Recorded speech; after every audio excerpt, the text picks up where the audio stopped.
أعوذ بالله من الشيطان الرجيم. بسم الله الرحمن الرحيم. إذا السماء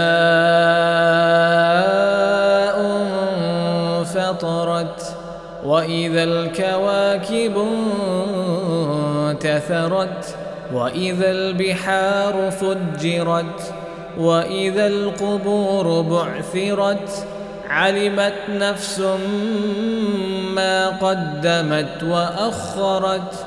يا أيها الإنسان ما غرك بربك الكريم الذي خلقك فسواك فعدلك في أي صورة ما شاء ركبك. كلا بل تكذبون بالدين وإن عليكم لحافظين كراما كاتبين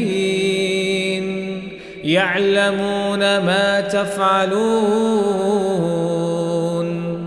إن الأبرار لفي نعيم وإن الفجار لفي جحيم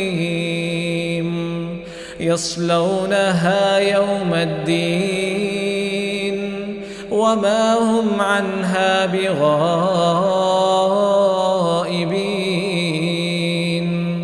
وما أدراك ما يوم الدين ثم ما أدراك ما يوم الدين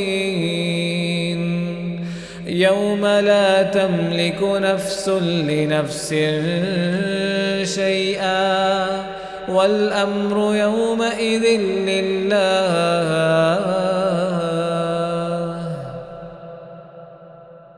जब आसमान फट जाएगा और जब तारे झड़ पड़ेंगे और जब दरिया बहकर एक दूसरे से मिल जाएंगे और जब कब्रें उखेड़ दी जाएंगी, तब हर शख्स मालूम कर लेगा कि उसने आगे क्या भेजा था और पीछे क्या छोड़ा था। ऐ इंसान, तुझको अपने परवरदिगार करम गुस्तर के बारे में किस चीज ने धोखा दिया? वही तो है जिसने तुझे बनाया और तेरे आज़ा को ठीक किया और तेरी कामत को मुअतदिल रखा और जिस सूरत में चाहा तुझे जोड़ दिया।